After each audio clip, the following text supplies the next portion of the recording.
सर्वांना सविनय जय भीम. सर्व महापुरुषांच्या क्रांतिकारी विचारांना प्रथमतः त्रिवार अभिवादन.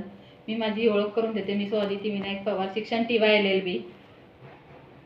आजच्या भाषणाचा विषय महापुरुषांचा त्याग आणि आजच्या तरुण पिढीसमोर असलेली समाजाप्रती जबाबदारी. महापुरुषांचा त्याग या विषयाचा जर अभ्यास केला आपण तर असे लक्षात येईल की फार पूर्वीच्या काळी स्त्रियांना विशेष महत्त्व दिले जात होते. मातृसत्ताक पद्धती अस्तित्वात होती. स्त्रियांना माते समान मानले जात होते. पण कालांतराने वैदिक संस्कृती अस्तित्वात आली आणि आर्यांची आक्रमणं होऊ लागली भारतावरती. आर्यांनी चतुर्वर्ण व्यवस्था निर्माण केली आणि त्यानंतर स्त्रियांना दुय्यम स्थान दिले. अनिष्ट चालीरीती परंपरा यामध्ये स्त्रियांना अडकवले गेले. दलितांवर अन्याय होऊ लागले. या सर्व अनिष्ट चालीरीती परंपरा यातून दलितांची आणि स्त्रियांची सुटका व्हावी यासाठी सर्व महापुरुषांनी मोलाचे कार्य केले आहे.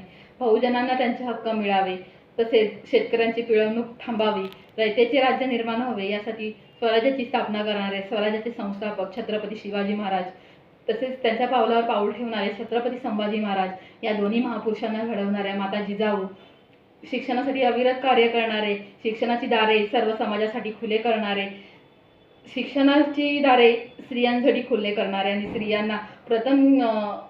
स्त्रियांसाठी प्रथम शाळा खुली करणारे फुले दाम्पत्य, महात्मा ज्योतिबा फुले आणि सावित्रीमाई फुले, दलितांसाठी अविरत कार्य करणारे, तसेच दलितांना त्यांचे हक्क, स्वातंत्र्य आणि संधी उपलब्ध व्हाव्या यासाठी सतत प्रयत्नशील असणारे, सर्व समाज एका छताखाली यावा, सर्व समाजातील जातीवर्ण व्यवस्था नष्ट व्हावी, तसेच सर्व समाजाला समान हक्क, संधी आणि स्वातंत्र्य प्राप्त व्हावे यासाठी राज्यघटनेमध्ये तरतूद करणारे राज्यघटनेचे निर्माते भारतरत्न डॉक्टर बाबासाहेब आंबेडकर व त्यांच्यासोबत सतत सावलीसारख्या उभ्या असणाऱ्या माता रमाई, बहुजनांनी उच्च शिक्षित व्हावे, बहुजनांनी परदेशी जाऊन शिक्षण घ्यावे यासाठीच बहुजनांना शिष्यवृत्ती उपलब्ध करून देणारे रयतेचे राजे छत्रपती शाहू महाराज या सर्व महापुरुषांनी मोलाचा त्याग करून आपल्या या समाजासाठी, दलित समाजासाठी, बहुजन समाजासाठी मोलाचे कार्य केले आहे. या सर्व महापुरुषांचा आदर्श डोळ्यासमोर ठेवून आजच्या तरुण पिढीने समाजाप्रती आपली असणारी बांधिलकी ओळखली पाहिजे. समाजाप्रती असलेले आपले बांधिलकी ओळखून समाजाप्रती कार्य केले पाहिजे.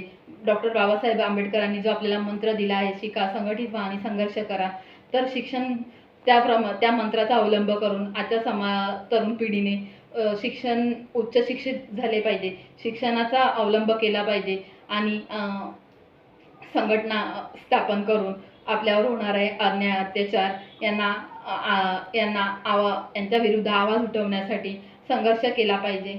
आजची तरुण पिढी ही भरकटत चालली आहे, तर असे होऊ न देता त्यांनी शिक्षणाच्या मूळ प्रवाहात आले पाहिजे आणि आपल्या महापुरुषांनी जो आपल्यासमोर आदर्श घालून दिला आहे त्याचे पालन केले पाहिजे.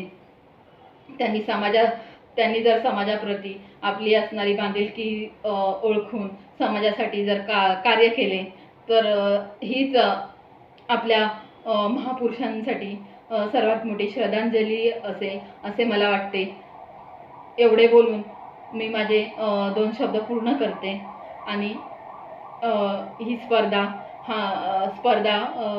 व्हावी यासाठी मंच उपलब्ध करून देणारे बौद्ध युवा प्रतिष्ठान तालुका गागर या संघटनेचे मी विशेष आभार व्यक्त करते आणि माझे 2 शब्द पूर्ण करते. जय भीम.